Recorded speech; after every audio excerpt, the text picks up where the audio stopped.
I'm your host, Rob Carbone. This is BD4. Barrett, some shake and bake, hits for three. Tantalizing the crowd was Barrett. Oh, hang on to the roof. Goodbye. Anthony for three. That one goes down. Gotta put 4 fingers up when Torres comes to the plate. The ball.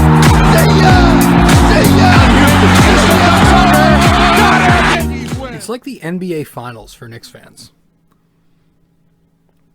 No, really, it is. It's exactly what this is for us. We don't listen, man. We deserve every bit of this. Knicks fans have been suffering for decades, right? We had that one, fluke of a season in 2013. Carmelo Anthony. The best season of his career. J.R. Smith. The best season of his career. Tyson Chandler. The best season of his career. We had that really, really good 2013. Before that, after that, it went back to junk. And so, you know what? I don't want to hear anything. Along the lines of, calm down, Knicks fans. It's too early. Blah, blah, blah. I don't want to hear that. We are 5-3. To Knicks fans, that is an NBA Finals series. We're 5. This is our finals. We don't get this. The last time we were over 500 in a season was 2017? We were 1-0. I mean, come on. This is fun. This is really, really fun. And if there's any fan base in basketball that deserves fun, be the New York Knicks in their fan base. I'm having a great time. So much to where I'm not even focusing on thinking ahead, which I always so often do. I'm not even thinking about the trade deadline anymore. I'm buying in. I want to contend. I don't even care. Oh, man. I said it. Shit. They're playing well. They're playing really well. So, what is happening, everybody? I am your host, RJ Carbone. And you are listening to BD4. Or maybe you're watching the podcast on YouTube. But if you're listening to us on Apple Podcasts, Spotify, Anchor, SoundCloud, and many more, thank you as well. Thank you for stopping by. Thanks for checking out the podcast. Always appreciate it. Always do. But I hope everybody's night has been going well. Mine has been fantastic. The last 2 weeks for me. 2 weeks of fantastic life. The Knicks are playing well and I'm in a good mood. All right, just like the Yankees depict my mood, the Knicks depict my mood in the winter. So usually that means I'm in a bad mood in the winter. But no, this has been a good couple of weeks so far. Wow. Let's see. What's today? Today, as we are recording, as I am recording, it is, I don't even know what day it is anymore, man. Let's see. Today's Wednesday. It's Wednesday night. January something. Wednesday night. Game 8 of the season. Okay. That's all I know. I gotta check. Let me check. Yeah. Wednesday, January 6th. Okay. Technically, it's officially past midnight, so, it's the 7th as I speak. But Wednesday, January 6th, as we are recording. Hopefully, you're listening to this by Thursday, January 7th. And again, I appreciate everybody who stops by. All 1.5, 2 of you. I get a couple people. Maybe one person listens. The other guy listens halfway. I don't know. Nobody tunes into this. But you know what? I do it because I like it. I enjoy it. I have fun. And it's good practice for what I want to do. in terms of my career path. So, thank you, one or two people who have tuned into this. Probably family members. So it's pretty sad. But no, this team is playing good right now. They're playing efficient basketball. They're playing a smart brand of basketball. So we're gonna get into all of that in just a few seconds. So let's head to break one time, and once we get back from break, we will dive into Game 7, which was the other night against the Atlanta Hawks, and then we'll talk about Game 8 of the season against the Utah Jazz, who always obliterate us. Not this year. Be right back. Hey fellows, so really briefly, before we get back into things here, I just want to remind you that if you haven't yet subscribed to this podcast, to BD4, then you can go do that right now on my website. You can go to nysportstalkrc.wordpress.com/connect.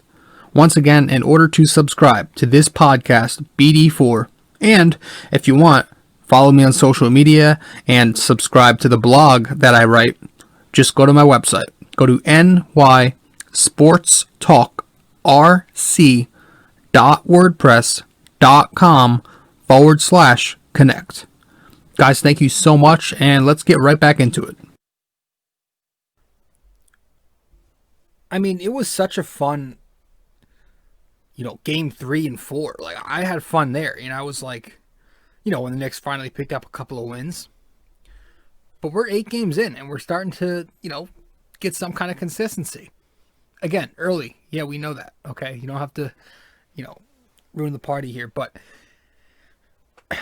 as every game goes by and as every win we pick up, or not even win, every game we compete in and, stay competitive, I am more optimistic. To a degree, right? You have to be cautious, but I am more optimistic. And so we get to the other night. The Knicks enter 500 on the dot, 3-3.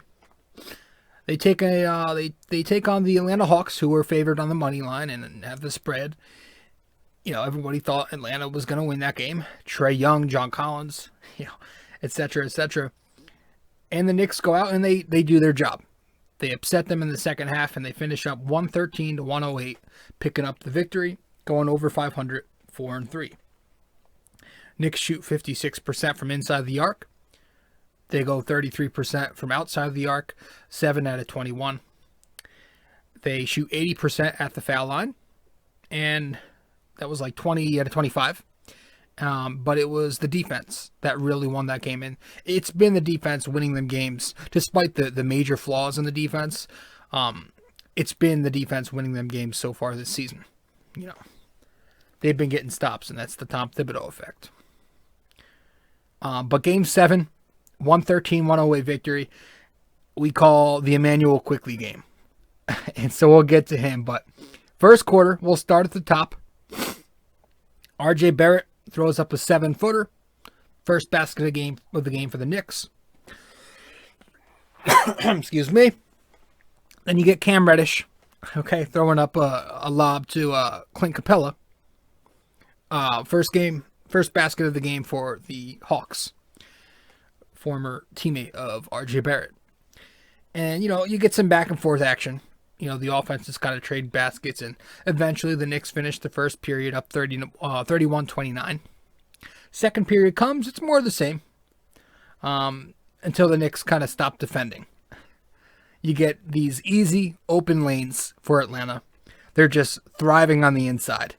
Elfrid Payton starts to miss shots. He misses 3 in a row to end the half, in which the Hawks go on a 9-2 run to cap off the half. Most of those buckets on the inside. I think 3 of their last 4 field goals of the half came in the paint. And they capped it off with a 3-pointer just to rub it in the Knicks' face. John Collins goes deep, and it's 58-54 Atlanta at halftime. Still in the game, though, right? Third quarter, it starts out pretty rough. Elfrid Payton, foul. Elfrid Payton, turnover. He proceeds to miss 5 shots in a row during the period. It's just ugly. The tunnel vision's there. He's reckless, and, he's taken way too many shots for who he is. The Knicks eventually down 15 at one point. Payton just missing left and right. He gets yanked. as we've seen a couple times already. And we saw that in the preseason. But he gets yanked. Immanuel Quickley comes in. This is towards the end of the period. And right away, the game changes. The whole dynamic. I mean, if you want to talk about plus minus, this is the most legit plus minus you're going to see. You know, as soon as he's yanked, Quickley comes in and he completely changes the dynamic of this ball game. He was productive and Peyton was counterproductive. It's as simple as that. Quickley just goes off. He finishes with 16 points, 4 out of 7 from deep, a plus 17 in 19 minutes. That's laughable. Peyton, on the other hand, 6 out of 18. Why is he taking that many shots? I don't know. And he's a minus 11 in 29 minutes. So the Knicks end up outscoring the Hawks 46-26 in the last 17 minutes of the game. Quickley playing each of those minutes. He just comes in. He orchestrates the offense. He shot the ball well. He hustled defensively. You know, he starts it off with that baseline dunk, kind of out of that little set the Knicks were running, the pistol set. And then, you know, I think it was a Kevin Knox driving kick a little later in the period. Hits an open Quickley on the 3 wing for a wing 3. And he drills it. I go nuts there. You know, I'm like, okay, this is where we're going to start pulling away here. Or making a little bit of a comeback. And, you know, so the driving kick happens, and that brings the Knicks within 10. Knox then himself hits a corner 3-pointer to cap off the third. I go nuts again. Hits it at the buzzer. So we enter the fourth quarter. IQ still in there. Hits a couple of baskets at the top of the fourth, both assisted by Julius. One's a floater to bring us within 2. The other is a 3-pointer to bring us within 1. And, you know, later in the fourth, you know, towards the end, he goes through like a span of 1 minute where he draws like 3. He gets to the line 5 times within a span of a minute. 5 free throw attempts. You know, specifically, it was when he did the Trae Young on Trae Young, right? A 3-point, a 3 free throw trip to the line. Gets fouled on a triple. Hits all of them. Ends up going 6 for 6. And he was just spectacular. And I thought his biggest play of the night wasn't even offensively. Immanuel Quickley.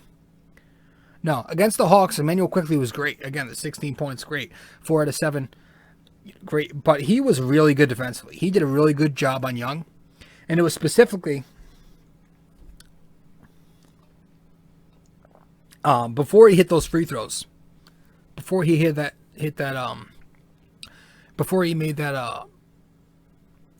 Trae Young foul him on a 3. There was a really impressive play defensively where Quickley, they called it a block shot, I think, in the box score, but he stole Young's cookies pretty much. He just swiped him on the drive-in. That to me kind of like sparked that big. That was when I knew the Knicks, you know, were probably going to win that game. A big play defensively. You know, and that leads to a Mitchell Robinson alley-oop. And the Knicks eventually close the game on a 14-9 stretch. They edge out the Hawks. They pick up the victory. Down 15 at one point in the second half. And they find a way to win by, 5? So, Trae Young got his own. He got 31 and 14. Don't get me wrong. You know, he is tough to guard. You know, if you don't help, he's going to go by you. If you hedge, he's going to go by you. You know, he's very quick, very crafty.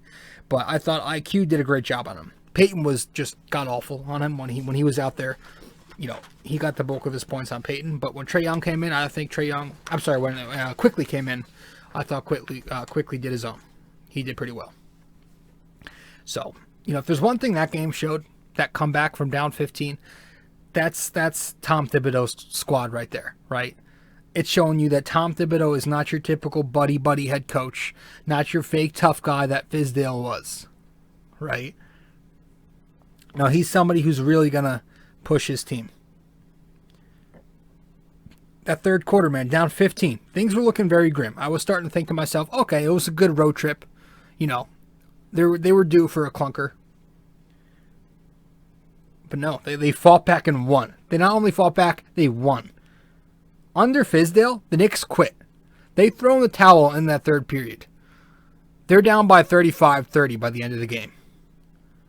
Fizz is smiling. The Knicks are losing, and they throw out their garbage squad. You would be seeing, Kadeem Allen out there. You would be seeing, the garbage squad out there. This year, obviously, you'd be seeing Theo Pinson if Thibodeau was coaching. But this year, no, they fought back under Tom Thibodeau. They fought back. They won. And there it is. And that was the game where Tom Thibodeau matched David Fizdale's win total from last year in just 7 games versus the 26 that Fizz coached. It was a great game. So obviously Quickley was amazing. RJ and Randle actually led the way, though. They were obviously fantastic. I mean, you can't ignore their performances. Randle, 28, 17, and 9 on 11 of 19 shooting.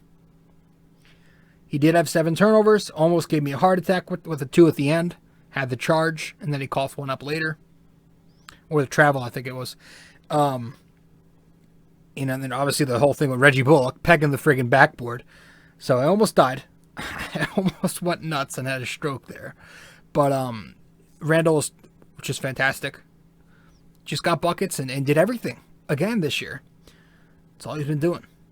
Everything. RJ Barrett, efficient. 26, 11, and 5. 10 of 19. No turnovers. 2 steals. Played really good on both ends. Thought he ran the break well. That finish near the end of the first off the Elfrid Payton assist. That was nice. He also had a nice finish through contact down the middle of the lane with about 8.5 left in the fourth. Randle assisted him on the bounce pass.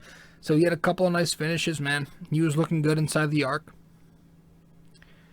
Austin Rivers was huge. Speaking of him, we're going to get to him in a second. He was big against the Hawks. He checked in for Bullock late. Hits a big 3 again to put the Knicks up 2 possessions with 1:25 left. I think they were up 4. Mitchell Robinson's defense was outstanding late in that game. That one sequence when he blocked Trae Young and proceeded to just contest the shit out of John Collins at the rim. All in that one possession was fantastic. So it was a really good all-around 113-108 win that put your Knicks over 500 for the first time this year. Let's get to game 2 as soon as we get back from break.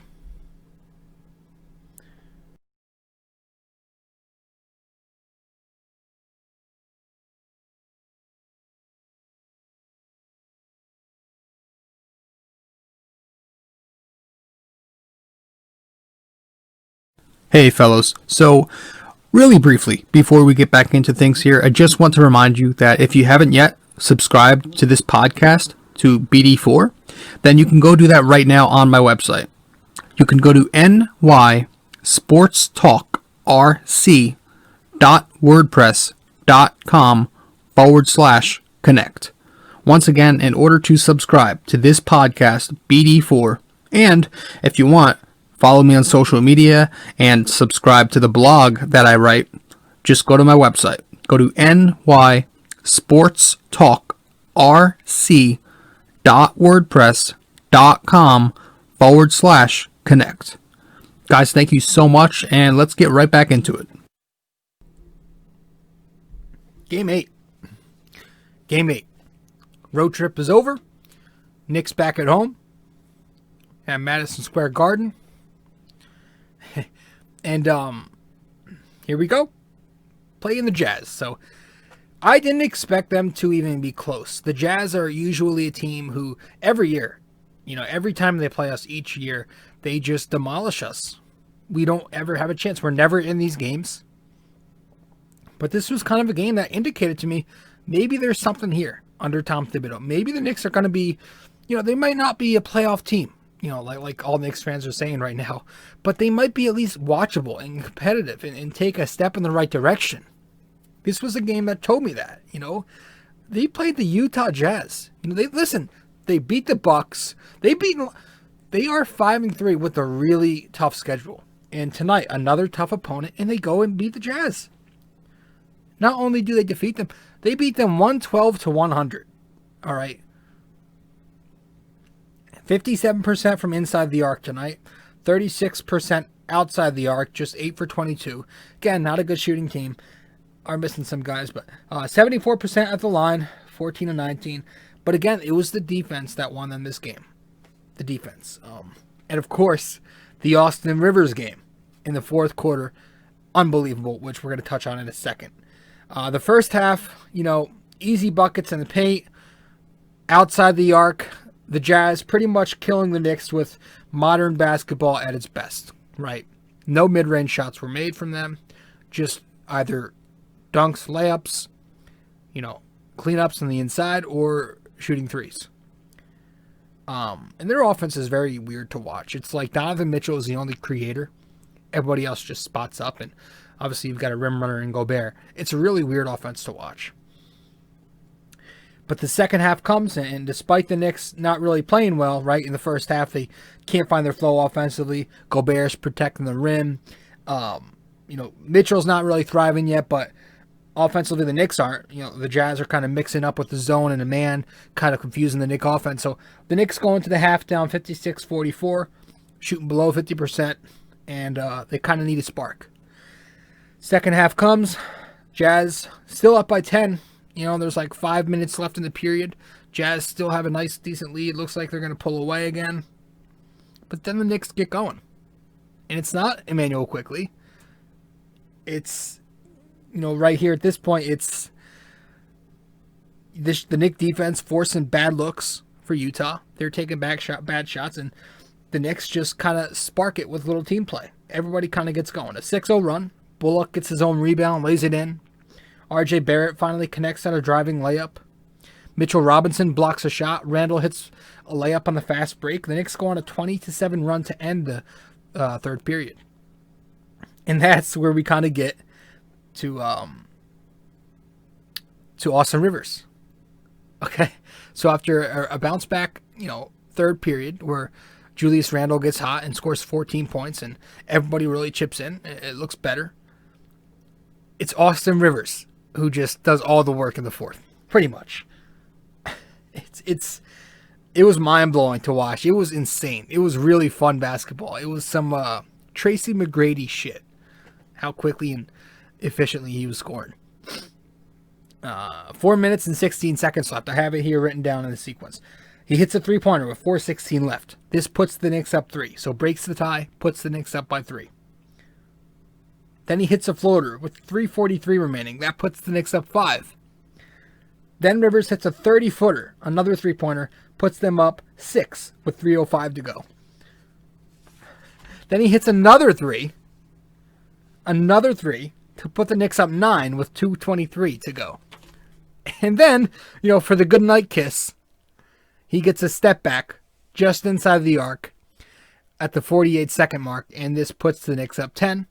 Randle hits a pair of free throws later on, and you get your victory. I mean, he was on fire. He ends up with 23 points in 32 minutes. He shoots 9 for 14, 5 out of 7 from the arc. I mean, he's just hilarious. I was just watching, and I was just laughing. I was laughing at it. I didn't know how to react. He's playing like a 6th Man of the Year candidate. He is. He's coming in, being so clutch. He's been clutch in every game so far. Excuse me. But he's been so clutch. Just hitting big shot after big shot. Spacing the floor. Creating for himself. It's just so huge. It's so nice to have somebody who can do that now in the backcourt. Right? Somebody who can shot create. And he was doing it. He was just doing it. Clutch. Just energy. Positivity. He wants to be here. He's made it known he wants to be here. He thinks the Knicks have a chance to turn it around. A lot of positivity when Austin Rivers takes the floor. He gives Knicks fans confidence. He plays with confidence. Takes tough shots, makes tough shots. Never really knew too much about Austin Rivers, obviously aside from the fact that he's Doc's son. But he wants to be here. Obviously he's got his father's legacy, in New York. Maybe he's just thriving on that. He looks like he's ready to be a New York Knick. And he wants this team to be good. I like him. He's becoming a fan favorite. If not already. He was spectacular. He was so great. So, I also thought Mitchell Robinson was really, really good defensively. And it was another game where the stats aren't really crazy. only had 9 points. He did have 13 rebounds and 3 blocks, and he played 41 minutes. But it was more than that. He was so amazing. Just watching him. The defense is so much greater with the added discipline this year. He was a good defender. He's always been a really excellent defensive player. But the foul woes, the lack of discipline, and sometimes those low IQ moments held him back. But this year, his discipline is so much better. Late in the game especially. We get another really good sequence tonight. Right? We talked about the Young and Collins possession he had late a couple nights ago. Tonight, we got another good one. It's like a minute and a half left. Another outstanding sequence. There's a possession where it's Mike Conley who misses the 3-point shot on a wing 3. Mitch misses the rebound, but he recovers quickly enough to block Donovan Mitchell's layup. Then he sprints out to contest, I think it's Joe Ingles, on the other wing for a 3. He ends up missing the shot. His hustle down there is just tremendous. I think there's that hustle badge on 2K. That shit's on Hall of Fame for Mitch. It is. He's so... Oh, man, he's going to be so good as long as he can continue to improve. He's going to be really, really good defensively. He's definitely going to win a couple awards. Defensive Player of the Year awards, if he can continue to improve. And he's shown improvement. The offense has to come, I get it, but I love the defense. It's so evident, his improvement this year. It really is. It's been remarkable, just between the hustle, the execution, and just the positive impact he's had.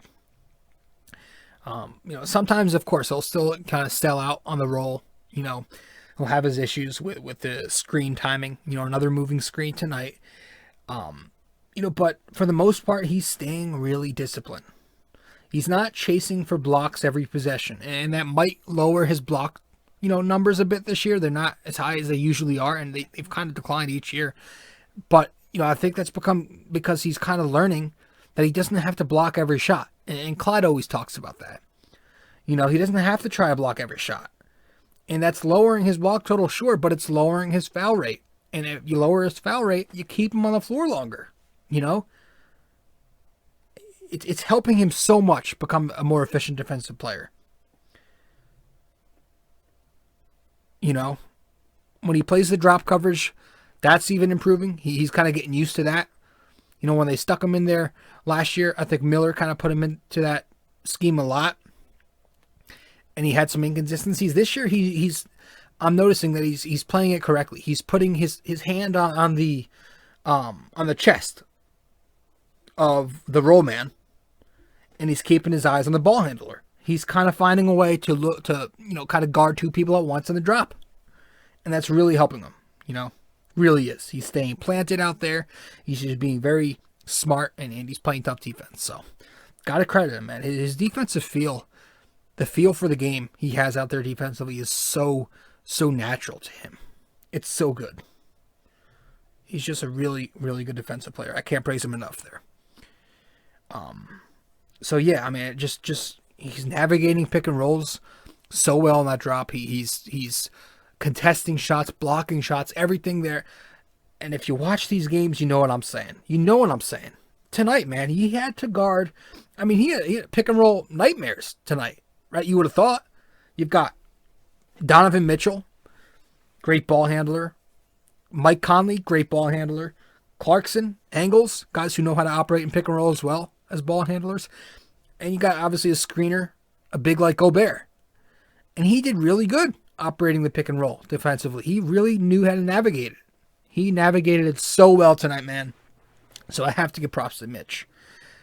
Give the guy the extension in the summer. Got to give him the extension if he keeps this up.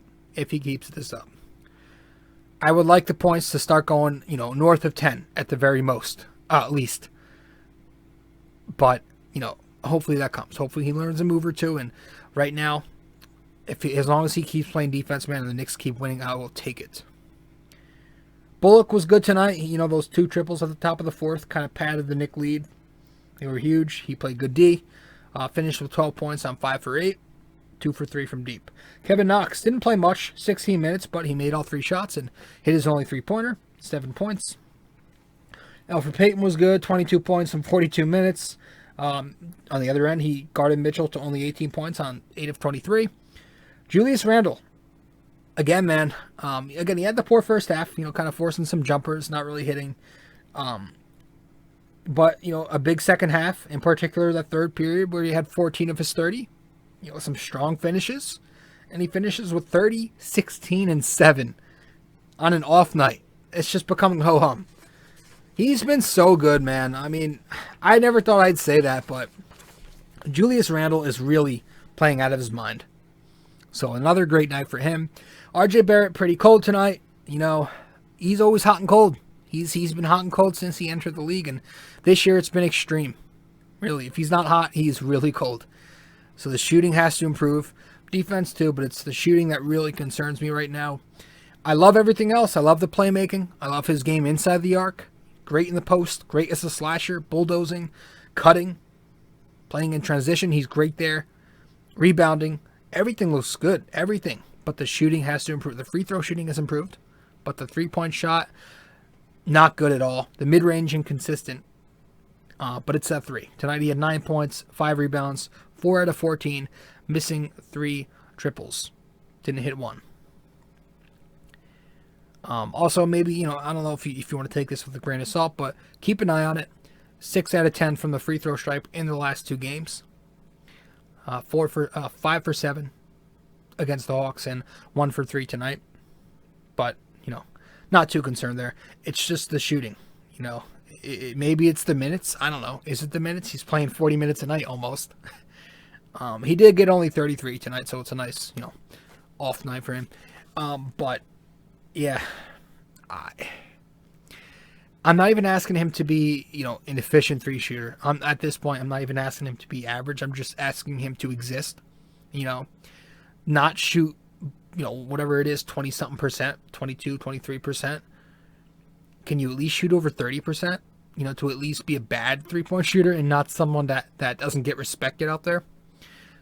Outside of the Pacers, I don't think he has 1 3-pointer this year. I don't think so. Maybe 1 or 2, but it's been bad. So I want to see him improve the shooting. Everything else, though, in terms of RJ Barrett's game, I love. He's better than he was last year, but it's the shooting.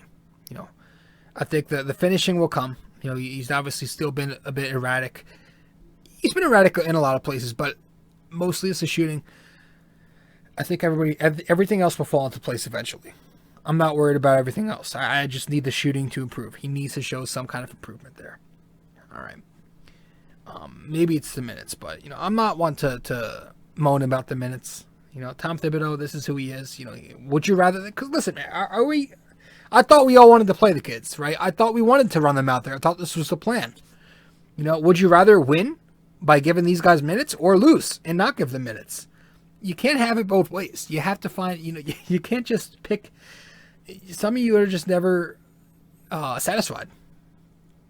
I have no problem with a 20-year-old kid getting 40 minutes. I don't. I get it. If it's, if it's a blowout or something, don't play him 40 minutes, but we've been in these tight games. We've needed these guys, If RJ Barrett doesn't play the other night against the Hawks, if he doesn't play 40 plus minutes, we don't win that game. If Randle doesn't play 44 minutes, we don't win that game. We needed them in every bit of the time they were on that floor. So I'm not complaining about minutes, and also guys are hurt right now too. We're missing a bunch of rotational pieces, right? Obviously we're without Noel. Alec Burks, unfortunately, today it was announced that, it's 7 to 10 more days until he has to be reevaluated. So the Obi Toppin thing, that seems to be lingering. We're still without him. Frank, DSJ, I don't even know what's going on there. But so right now we're running on 7, 8 men. We're not going much beyond. It's a tight rotation. It's a short rotation right now. So we don't have any options. We kind of have to do what we're doing. It's kind of forced. I'm not going to get mad at that. So that's that. But the Knicks 5-3 pick up another impressive win tonight, and you know what I like? Again, I'm not trying to think ahead, but I like the fact that we can finally have this discussion, this debate on whether or not we want to buy or sell at the deadline. I just find that awesome, right? It's good that we don't have to just automatically say, oh, they have to sell, they need to sell. No, we can finally be in a position to where it can be a controversial debate, and I love that. That means we're playing good basketball. Again, 8 games in, we have to continue this, but it looks promising here on the surface. So if Randle's high-level play continues, it's been great, then you have that conversation. Right now, I'm just enjoying it. I'm enjoying the ride, if you're asking me, is it sustainable? I don't know. I don't know if what he's doing right now is sustainable. There are a lot of turnovers right now. I kind of look at that as an indicator. He's not technically playing any differently too. I was saying a lot last year and in the summer how in order to improve Randle's efficiency, he's going to have to play off the ball more as a roller, a cutter, a guy in post up, someone who doesn't dominate possessions, but he's kind of playing the same way he did last year. It's just working under Tom Thibodeau. He's making quicker decisions, but he's playing the same point forward type of play. And it doesn't exactly look smooth, right? It doesn't look like fluid or natural. He's a lot of it looks rough. He doesn't look like Jokic out there. He looks like a power forward trying to make passes. And they're working again, but there are some indicators there that make you at least question if this is sustainable for Julius Randle. The talent is there, so I get it. But will he continue being a winning impact player? I hope so. I really do. Again, Peyton is playing well right now. You have to credit him now. If I'm gonna criticize him all the time, I will give the guy credit. He's playing well. Okay. Eventually, I still think he's gonna regress. I'm not hating. I know basketball. I've seen this guy play. He's been in the league, 7 years now? He's never been better than an 8, 9, 10, maybe 11-point guy who shoots, 40 to 43% and below 30% from the arc. Okay. I've seen him play for the Knicks for an entire year. He's not a great passer. He's a great passer numbers-wise, but it doesn't go to everybody. A lot of that's, to one guy. So I think eventually he's going to regress. He's not going to continue to put up 15-plus a night and go 7 rebounds, 7 assists. No. And shoot 50% from the arc. I don't think that's going to be sustainable for Peyton. So when the time goes, he's got to go. Right now we can play this little game where he starts and as soon as he struggles, we plug in Quickley. Sure, we can do that right now, but eventually if Peyton starts to struggle again like he was earlier this season, I think we have to finally pull the plug. But right now, I have no issue. Okay, I'll say it. I have no issue with going with what's hot, with what's working. So you play him, you start him. First sign of trouble, which it seems to be that's usually late in the third. That's been the pattern. You yank him, but tonight he actually played well. So Tibbs finished the game off with him. But eventually, I just want him out of there. If he regresses, which again I expect at some point, got to get him out of there because if he goes back to his norm, you have a guy who can't shoot, and when he's not having the ball in his hands, he's useless. And when he does have the ball, he holds it so long. He picks up his dribble so early sometimes. He doesn't really make quick decisions. He dribbles the clock out, and it's like a last couple of second dish to RJ, heaving up a 3 from the wing. I read an article today on I don't know if anybody's familiar with Posting and Toasting. Really good blog. Really, really good blog. I always be sure to check those guys out. They wrote an article on Elfrid Payton. And reading some of the stats they had down there, he's up there with guys like Damian Lillard, James Harden, Kyrie Irving, Russell Westbrook, Jason Tatum in usage. Not production, but usage. Okay? Possessions, touches, dribble time, something like dribbles per touch, I think it was. Usage statistics. He's up there with the big guns, with max contract players. And this is in less than 30 minutes per game, right? So he's up there in usage with big names. Not production, usage. And his production this year has been, average.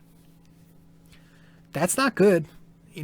That's not going to be, again, another thing that if that continues and once his play starts to fall and the production drops off, you don't want that to happen. I hope he's not going to continue taking 15 plus shots a night and taking the ball up court and holding the ball for so long, getting all these touches once he regresses. I hope that's, so I'm just worried. I'm worried a bit, I don't want this to be a long-term thing. I don't want him paired with RJ Barrett all season long. I don't, RJ's your number one guy amongst your young core, right? He's the guy who is going to have the ball in his hands.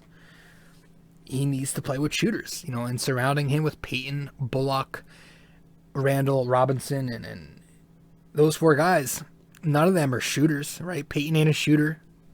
Bullock's supposed to be a shooter, but he's not consistent. He's shooting in the mid 30% as a Knick. And obviously Randle and Mitch are front court players. You can't surround RJ with the packed paint and expect him to improve his efficiency. No. So eventually you're going to have to put him with better players, Quickley, we mentioned that. Pair him with Quickley as the point. Maybe put Burks or Rivers at the 2. Knox or Toppin at the 4, and then Mitch at the 5. Just certain lineups to play him with. I love that. But eventually, we can't keep going Payton RJ every game. So when he regresses, Payton, you gotta pull a plug. Speaking of Payton, this whole thing, every game, Clyde again tonight, telling us how Payton plays good defense. I really don't think it's that great. I watch him out there. His point of attack defense specifically is really pretty atrocious. You saw against Trae Young, he was chasing him. He was chasing him around all game. He was behind him every possession. He was on his hip. He's not that good of a defender. He'll have his moments, but it's not. Clyde Frazier, all 8 games, he's being sure to tell us. I don't know. But no, I love the way we're playing defense, though, as a team. Tom Thibodeau has this Knicks team playing hard. They are playing hard. They're not going to play at all. They know what they have to do to maintain a spot in this rotation. Now, I look at the offense. It's not a great offense. The defense is clearly ahead of the O, but I'm liking what he's doing, though, in terms of how he's approaching defenses. I'm starting to notice he's playing a crisper, more simpler game. Not too sophisticated, but just executing fundamentals out there. The Knicks are running. I'm noticing them run the pistol set, which to summarize pretty quickly, it's a set that opens up pick and roll scenarios in a bunch of ways. But I'm seeing them running the whole mover blocker scheme a lot this year. And that's pretty much not originated, but rather populated from the Virginia Cavaliers. Tony Bennett, when he came in 2009 for the Virginia Cavs, he kind of implemented that whole thing, the mover blocker set. And the NBA, I think Terry Stotts does it a lot with the Blazers.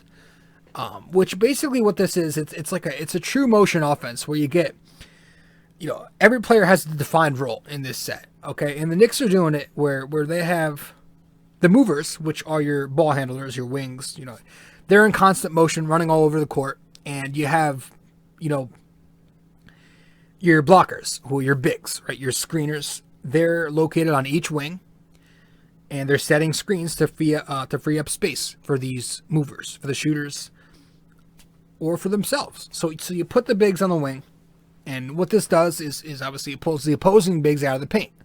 Right, it unpacks the paint, and usually this, you have 2 kinds of screens. One guy's going to set a pin down, and the other guy's going to set a flare screen. So, the pin down guy is the shooter, runs towards the top of the key, and with a flare screen, you're running down towards the baseline, the other direction off the screen. So the Knicks kind of do it a bit differently, but they're using a big in fucking Julius Randle as their mover.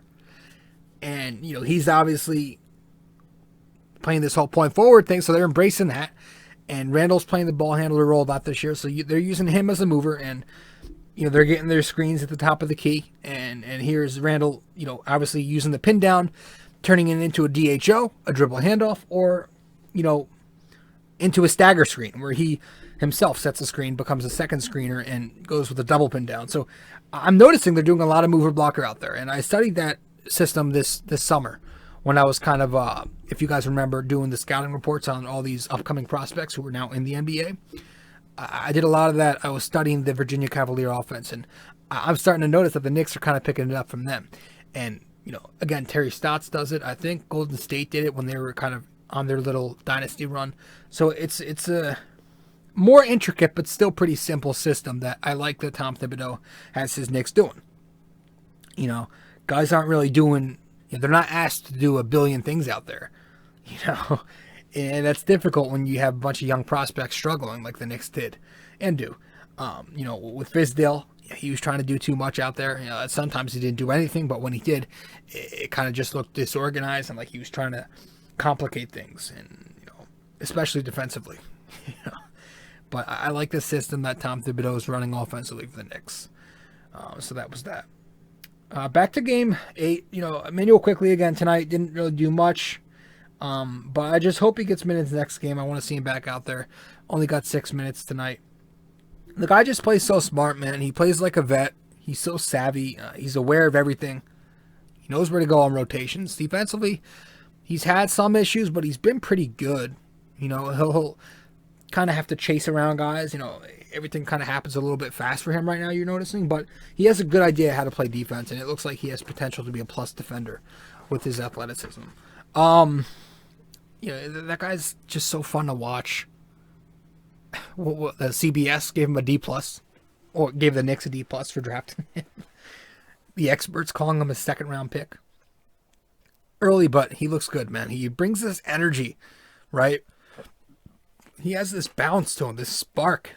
Could you imagine if Madison Square Garden was packed right now? If we were allowed to have fans? Oh, man. Quickley would be the perfect guy to pack the Garden for. He's good. He's a good player, right? He's good. He shoots the ball well. He's a good ball handler, and he hustles. Young guy with upside. That's what we want at that position. And again, the plus minuses, or just watching, they're so much better with him on the court. Okay. So, I am all for embracing quick sanity. Okay. But, hopefully the Knicks continue this little streak they're on right now, guys. I love it. I love every minute of it. Couldn't really put highlight clips if you're watching the podcast. I couldn't put highlight clips in this episode, and I might not be able to go further because they blocked it. Episode 200 was actually blocked from YouTube, so I can only put the audio up on the other platforms. But so I got to figure that whole thing out. But for now, we're just gonna keep. We don't need the clips anyway. You can find that on your own. But 5-3, looking good. Hopefully, we get some guys back soon. Nerlens Noel, I don't know the deal there. There was that rumor that he wasn't happy here, but I think he on social media he responded to some kind of post that said he wasn't happy and kind of denied that. So that, that happened. I don't know when he'll be back. Hopefully, man, Obi Toppin comes back soon. The 7 to 10 day thing is up. He's still out. I want to see him play. We haven't seen him much at all.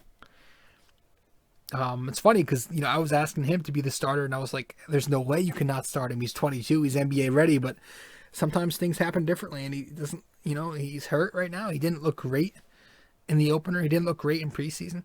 So maybe he just, with the way Randle's playing too, maybe when he comes back, obviously you have to ease his way back, but maybe this year it looks like he's going to have to take on the bench role for the meantime. And I don't mind it, right? As long as they use him correctly, use him as a roller. Right. Well, it's tough right now. The Knicks aren't really using him as a roller right now. He's playing with Mitch. When he was playing with Mitch, when he was healthy, they weren't really doing that. He was hovering on the perimeter often, but they're going to have to find a way to balance that. Play him to his strengths. Use him in the short roll. He's a good passer, really good in the short roll as a screener, roller, as a passer. So playing him at the high post, top of the key, top of the elbow. Really good passer. I would like to see him get back and kind of, I think he could be a guy that fits Tom Thibodeau's system. We mentioned a lot on the show how Thibodeau loves to use his bigs as passers. And we're seeing that with Randle and, Obi being a good passer from the get-go at Dayton. I'm hoping to see that translate into the NBA. So hopefully he gets back soon. Burks, man, we need Alec Burks. It sucks that he's going to have to go through a whole thing where he's going to be reevaluated in 7 to 10 days. His shooting is huge. He was on fire before he went down. Mentioned that he looked like a Marcus Morris for 2021 Knicks. He's hurt, And if the Knicks keep contending, man, I don't know. I think you keep rolling with it. This team has been starving for a playoff spot, or just to be decent. So you see what happens. You hope that you can find a balance of developing your young core at the same time while giving minutes to some veterans who are producing, right? But I hope that they can find a way to make that work. So we'll see. Right now they're doing it. So right now everybody's kind of getting their own, right? You're getting the kids who look good, right? RJ's getting minutes up and down, but he looks like he's playable. Kevin Knox looks better than he did last year. You got Mitchell Robinson, who looks tremendous defensively. So you're getting the kids chipping in. And at the same time, you have guys like Randle and Payton who are helping this team win games right now, too. Austin Rivers. Hopefully Reggie Bullock can start connecting.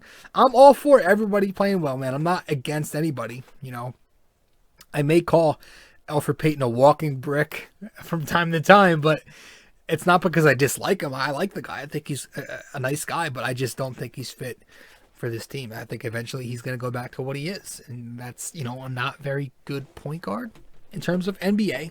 Obviously he's good. He's in the NBA, but relative statement there. So, guys, that's it.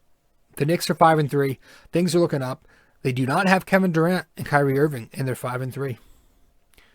All right, the New Jersey Nets have Kevin Durant and Kyrie Irving. They're not 5-3. Okay. All right. I'll stop. Let's get to the question of the day, and then we'll wrap this thing up. All right. Let's get it.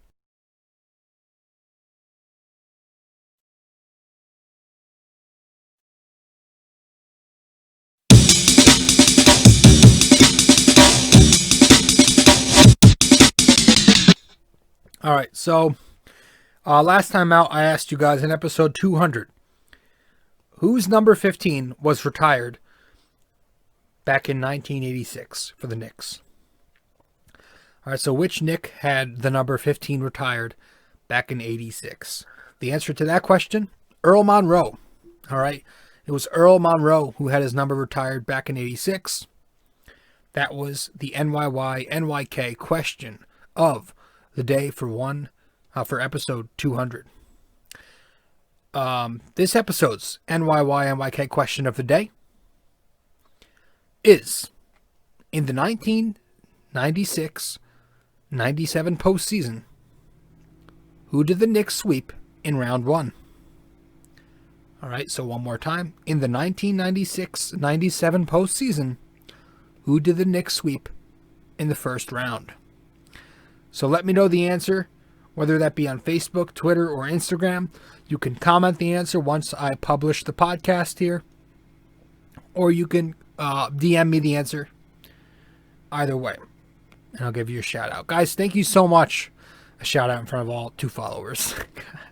Guys, thank you so much for tuning into the podcast. Once again, I am your host, RJ Carbone. This is episode 201 of the podcast of BD4. You can follow us on Facebook, Instagram, or Twitter. You can subscribe to the podcast on YouTube, SoundCloud, Anchor, Spotify, Apple Podcasts, Google Podcasts, and many more platforms. You can find all those feeds on my website. Just go to nysportstalkrc.wordpress.com. There should be a page called Connect.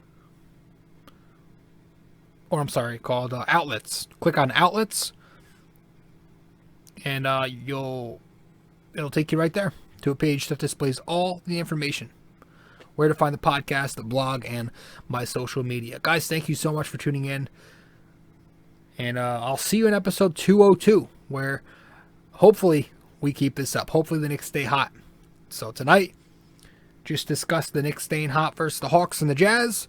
Hopefully in episode 202 we talk about them staying hot versus the Thunder, who are coming up on Friday, and I don't know who's after that. So I'll see you in 2 games, guys, regardless. But if you follow the blog, if you're subscribed there and you read the blog, the recaps, then I'll see you there tomorrow morning when I write the blog. So, guys, thanks so much. I appreciate it. Once again, one last time, I am your host, RJ Carbone. This is episode 201 of BD4, where there's no better way to get your Yankees and Knicks analysis. All right, guys, I'll see you next time. Ciao. Go Knicks. Ciao.